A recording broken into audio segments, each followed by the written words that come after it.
Le roman de Renard, extrait réuni dans la collection Étonnant Classique. Premier thème, Renard le Goupil et Isengrin le loup. La naissance de Renard et Isengrin.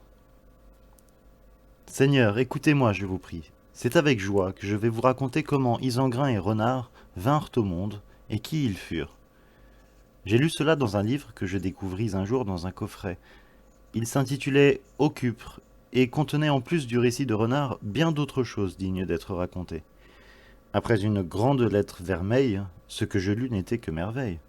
Si l'on m'avait seulement raconté cette histoire, j'aurais pris le conteur pour un ivrogne. Mais il faut croire ce qui est écrit dans les livres.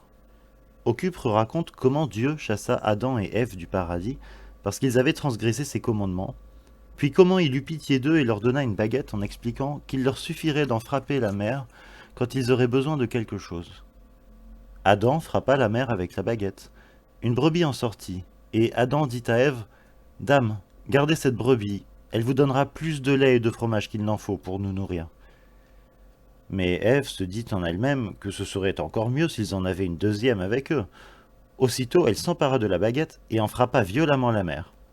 Un loup en surgit, saisit la brebis et partit dans la forêt au grand galop. Quand Ève vit qu'elle avait perdu sa brebis désemparée, elle hurla. Ah! Ah! Adam reprit la baguette et frappa la mer avec colère. Un chien en sortit à vive allure, et quand il vit le loup, il s'élança pour secourir la brebis et s'en empara.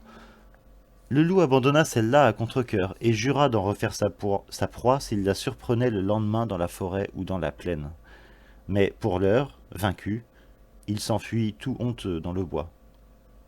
Quand Adam eut récupéré son chien et sa bête, il se réjouit, le cœur en fête. Comme nous l'apprend le livre, ces deux animaux, plus qu'aucun autre, ne pouvaient survivre longtemps loin des hommes, privés de leur compagnie. À chaque fois qu'Adam frappait la mer, le chien et la brebis retenaient avec eux la bête qui en sortait. Quelle qu'elle fût, ils l'apprivoisaient. Mais celles qu'Ève fit sortir de la mer, ils ne purent jamais les retenir. Elles allaient aussitôt rejoindre le loup dans les bois. Les animaux d'Adam s'apprivoisaient bien, ceux d'Ève devenaient sauvages.